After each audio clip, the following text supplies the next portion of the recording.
Bien-aimés frères et sœurs, vous connaîtrez la vérité et la vérité vous affranchira. Ça, c'est pas moi qui le dis, c'est la Bible qui le dit. Mais moi, je vous dis mieux. Vous connaîtrez la vérité historique, notamment celle de vos ancêtres kémites, et vous aurez une vision globale de ce que c'est que la vraie souveraineté politique. J'ajoute, vous reviendrez à la spiritualité africaine ancestrale et vous comprendrez les enjeux de l'indépendance économique. Et pour terminer, vous accepterez votre identité culturelle kémite et vous obtiendrez deux choses. La première, c'est la paix. La seconde, c'est le développement, à une condition. L'unité de toute l'Afrique noire, l'unité de tous les Noirs du monde entier. Otep à tous. Bienvenue sur la chaîne des panafricanistes, par essence, par conviction et par excellence. Celle des citoyens kémites, par nécessité et obligation de combat. Nous sommes une chaîne qui n'est guidée que par nos ancêtres, et rien que par les ancêtres qui appartiennent à l'égrégore du monde noir. Par conséquent, nous ne croyons en aucun Dieu venu de l'étranger. Toutefois, cette vidéo n'est aucunement destinée à inciter à la haine ou à la violence, car nous menons un combat qui est d'abord et avant tout spirituel, intellectuel et démocratique. Ensuite, il est politique, géopolitique et géostratégique. Contre l'impérialisme, le colonialisme, le néocolonialisme et l'endocolonat, qui sont tous qualifiés de crimes contre l'humanité. Nous menons ce combat sur la base du principe fondamental que nous avons hérité de nos ancêtres kémites, qui est celui de la Mahat, c'est-à-dire solidarité, vérité et justice. Vous êtes donc en droit de connaître la vérité, et nous avons l'obligation de vous dire la vérité, rien que la vérité, afin que justice soit rendue au continent africain. Et ça, c'est notre modeste contribution dans cette noble lutte en faveur de la souveraineté, la dignité, la solidarité et l'unité africaine. Et c'est exactement ça que nous appelons le panafricanisme. Bien-aimés frères et sœurs, le pape s'est rendu au Congo-Kinshasa. Au moment où je vous parle, au moment où je suis en train de faire cette vidéo, le pape devrait déjà être au Congo démocratique. Mais, avant de quitter l'Italie, le pape a parlé. Le pape a critiqué. Le pape a insulté Félix Tshisekedi. Je vais vous le démontrer. Mais alors, de façon diplomatique, vous savez que le pape, c'est un grand diplomate. Parce que je pense vous avoir déjà dit que c'est un pape qui avait détruit l'ex-URSS. C'est l'œuvre de Jean-Paul II. Là, le pape, avant de quitter, de prendre son avion pour aller en direction de Kinshasa, eh bien, il a insulté Tshisekedi. Eh oui, il a insulté Tshisekedi. Il a critiqué la politique de Tshisekedi. Pendant que les gens sont en train de l'acclamer, de sauter au moment où je suis en train de réaliser cette vidéo, eh bien, ils ne savent pas ce que le pape a dit d'eux, et notamment de leur chef suprême, qui est le président Félix Tshisekedi. Lorsque nous parlons, vous nous critiquez, vous nous insultez. Ngangana. Nous, on dit que la vérité. Et ce que nous disons là, vérité et yakaka, n'escalier et komakapé. Lokuta et yakaka n'ascenseur. Je veux dire tout simplement que le mensonge emprunte l'ascenseur. Mais la vérité, elle passe par les escaliers. Donc le mensonge arrive plus vite que la vérité, qui finit toujours et toujours par arriver. Le pape a dit dans son interview en Italie, au Vatican, il a dit ce qui suit. Il dit que l'Afrique est destinée à être exploitée et c'est une mentalité impérialiste. Nous n'allons pas commenter ça, cette phrase-là. Ça, nous allons réserver une autre vidéo sur ça. Ce qui est plus simple, ce que nous voulons commenter aujourd'hui, ou maintenant, c'est ce qui suit. Il dit il manque le courage. Il manque le courage aux Africains d'assumer leur indépendance. C'est-à-dire, il manque le courage aux Africains d'assumer leur souveraineté. Il ne parle pas des populations, parce qu'on le voit aujourd'hui, en Afrique, les populations sont debout. La jeunesse a compris de quoi il s'agit. La jeunesse est prête. Ce sont les dirigeants qui n'arrivent pas, qui n'ont pas le courage d'assumer leur souveraineté et leur indépendance. Le cas de Félix Tshisekedi. Il ne l'a pas dit ainsi, mais il a dit qu'il nous manque le courage. Il est en train de partir à Kinshasa. On a un président qui est incapable de mener la guerre contre le Rwanda, le petit Rwanda. Au moment où je vous parle, le Rwanda ne cesse d'occuper des villes. D'ici là, ne soyez pas surpris que la ville de Goma tombe et que l'Est du Congo démocratique soit rattaché au Rwanda à cause de l'incapacité, l'incompétence, le manque de courage de Félix Tshisekedi de prendre la décision qui s'impose, de prendre la bonne décision. Il se concentre sur la réélection. Et beaucoup de députés corrompus, qui d'ailleurs ne méritaient même pas d'être à l'Assemblée nationale du Congo ou au Sénat. Je félicite et je salue la sénatrice Bijou qui est sortie du mouvement présidentiel, de la mouvance présidentielle, pour être indépendante, parce qu'elle a compris que Félix Tshisekedi, c'est un incompétent. Là encore, je suis gentil, c'est un vaurien. Je veux vous dire une chose, bien-aimés frères et sœurs. Quel est le rôle premier d'un chef d'État? On dit qu'il est le chef des armées. C'est-à-dire que le rôle premier du chef de l'État, c'est d'assurer la sécurité de son peuple, la sécurité du territoire et la sécurité des biens. Parmi ces trois choses, qu'est-ce que Tshisekedi a réussi? A-t-il réussi la sécurité des biens? Non. Les puissances étrangères, les Chinois, les ceci, les Libanais et autres, ils s'en accaparent. Kinshasa que vous voyez là, une grande partie de Kinshasa appartient aux Libanais. Ce sont eux qui ont tout acheté, ils ont construit des buildings et tout machin. Les Kinois eux-mêmes n'ont rien. Pourquoi le Rwanda fait la guerre? Parce qu'il veut prendre les matières premières pour distribuer aux Occidentaux. La population dans l'Est du Congo est en insécurité totale. On fait que les massacrer. Il y a des massacres, des génocides. Le président Tshisekedi ne prend pas la décision pour arrêter ça. Le président, pourquoi je dis ça? Le président Poutine vient de dire, aujourd'hui là même, il a répondu aux Occidentaux de façon ferme. Et ce que je retiens, c'est que le président Poutine dit ceci. Laissez-moi trouver un peu ça. Il vous dit qu'il faut avoir la force et la volonté de se battre pour plutôt la force et la volonté de se battre constituent les fondements de la souveraineté et de l'indépendance. C'est Poutine qui parle, il connaît, il sait de quoi il parle. La force, je dis bien la force, et la souveraineté, et la volonté de faire la guerre. C'est ça le fondement même de la souveraineté. C'est ça le fondement même de l'indépendance. Quand Poutine parle comme ça, il sait de quoi il s'agit. Ça veut dire, quand vous êtes attaqué, vous devrez utiliser tous les moyens possibles pour combattre l'ennemi.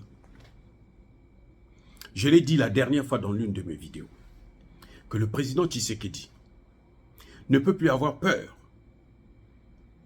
de contacter la Russie, de prendre contact, même avec Wagner s'il le faut, pour sauver son pays. Les Occidentaux sont ceux-là qui veulent la destruction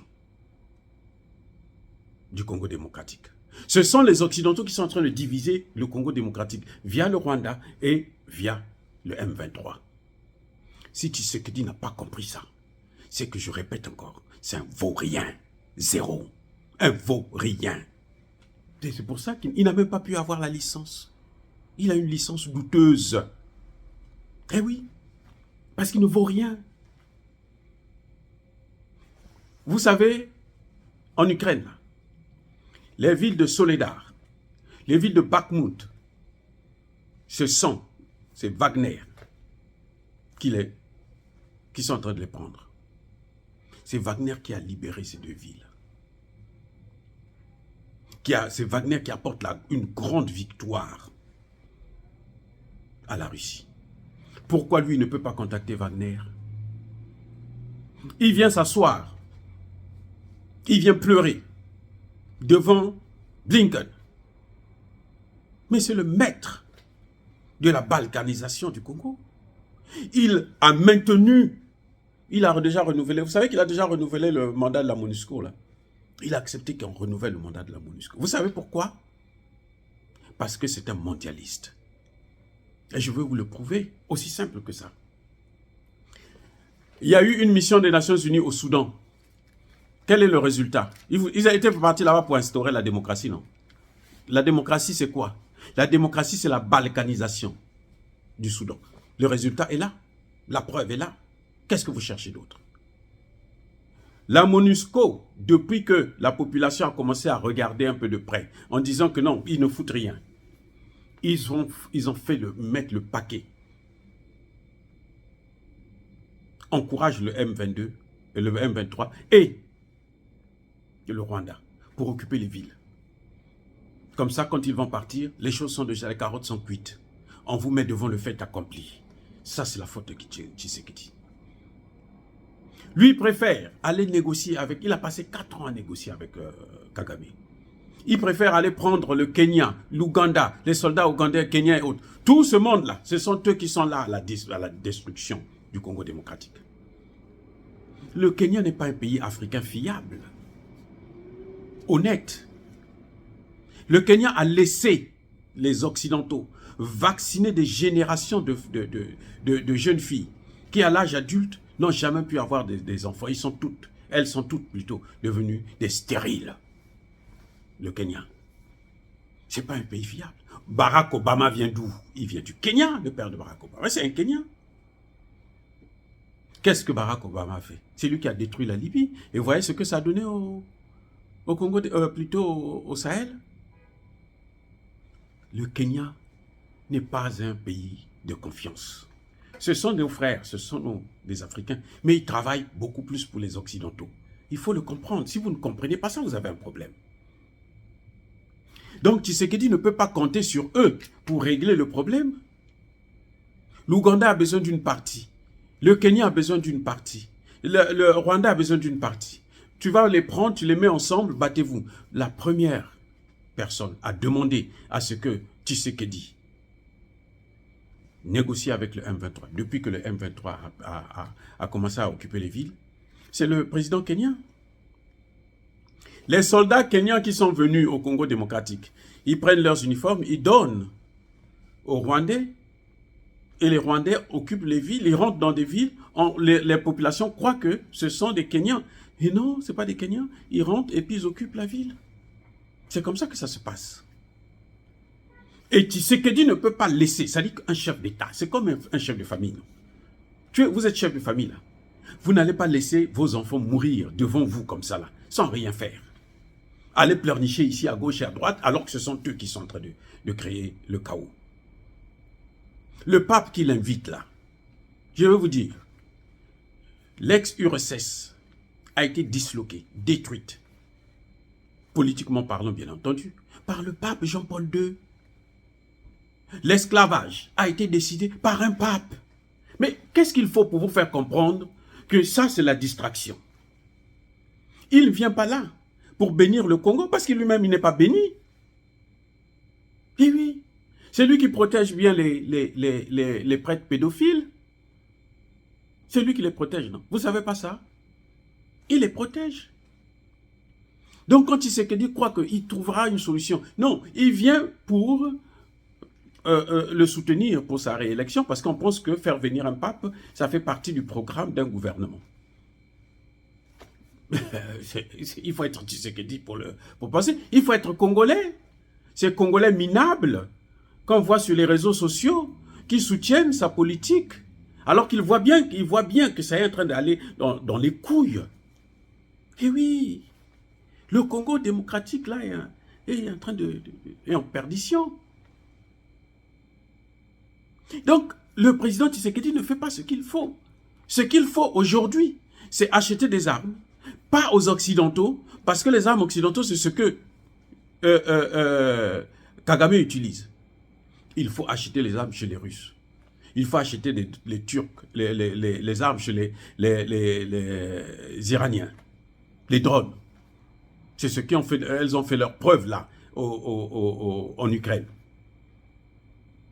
Pourquoi il ne prend pas Wagner? Pourquoi il ne fait pas appel à Wagner? Il n'a pas vu l'exemple de Touadéra? Vous allez me dire qu'il a été président de l'Union africaine. Donc il connaît bien le dossier de Touadéra, du Centrafrique. Il a vu le Touadéra. Et aujourd'hui, dans l'appel, à cause de qui? À cause de Wagner, à cause des Russes. Qu'on les appelle Wagner ou pas, mais en tout cas, c'est à cause des Russes. Il a vu, on voit aujourd'hui l'exemple du Mali. On voit le plus jeune des chefs d'État du monde, Ibrahim Traoré. Aujourd'hui, il a la paix là. Il a eu le courage de dire à la France, sorte d'ici, je ne veux pas te voir. Que fait Tshisekedi? Il caresse ses bourreaux. Il caresse les bourreaux de la population parce qu'il est avec eux. Tshisekedi, c'est un incompétent. C'est-à-dire que si le Congo, si les Congolais le ramènent encore à la présidence 5 ans, vous allez voir que ça ne va pas être seulement l'Est du Zaïre. Ils vont occuper même Kinshasa. Ils vont occuper, parce qu'ils sont en train de rentrer là par le Congo-Brazzaville. Vous ne savez pas ça? Vous ne savez pas ça? Ce n'est pas un secret de polichinelle. Ils rentrent avec quoi? Avec des armes. Pourquoi le Kagame est allé acheter des terres au Congo? C'est pour ça. C'est pour être en face du Congo démocratique. C'est même pour être en face. À Dolisie, la ville de Dolisie, là, la région du Niari, c'est en face de l'Angola. C'est à quelques kilomètres seulement de l'Angola. Parce que après le Congo démocratique, là, après avoir balkanisé, ils iront en Angola. Que Lorenzo, là, qui pense qu'il faut dormir et tout, qui croit qu'il faut faire le jeu des Occidentaux, en amenant des négociations bidons qui n'ont aucun sens, qu'ils s'attendent à sa part. Que le Congo-Brazzaville puisse s'attendre aussi à sa part. Vous allez voir, ils vont commencer probablement dans le nord du pays, notamment à des régions comme la Sanga, Ouesso, et puis la Cuvette, que les Rwandais vont occuper sans problème. Eh oui, les gars. Non, arrêtez. Tshisekedi doit arrêter de faire ce qu'il est en train de faire. Et les Congolais doivent arrêter de s'occuper de l'argent, de la corruption, et livrer, sacrifier le pays. Parce que, après ça, là, ils n'auront plus la possibilité de se faire corrompre. Quand ils n'auront plus un pays, quand ils auront un pays divisé, c'est là qu'ils sauront, mais ce sera trop tard. Et ne dites pas que les intellectuels, qu'il n'y a pas des gens qui ont parlé. Nous parlons et nous prenons des risques pour le dire. Dire cela, c'est inciter à la haine ou à la violence. Non. Je répète encore. Il faut la force et la volonté de faire la guerre constituent les fondements de la souveraineté. Et aujourd'hui, comme l'a dit le pape, si nous sommes dans cette situation d'esclavage, de colonisation et de recolonisation, c'est parce que nos dirigeants n'ont pas le courage d'affirmer leur souveraineté. Le cas de Félix Tshisekedi. Soyez, je le dis fermement, je persiste et je signe, bénis par le Dieu de Kémit, mais que tous ceux qui persécutent le continent africain tous ceux qui le déstabilisent et le pillent, tous ceux qui veulent, qui se battent pour balkaniser le Congo démocratique, qu'ils soient congolais, qu'ils soient noirs, qu'ils soient étrangers blancs, qu'ils soient maudits, punis, foudroyés, neutralisés par le Dieu des Kémites et par nos ancêtres angélisés. J'ai dit, et j'assume, vive l'Afrique éternelle.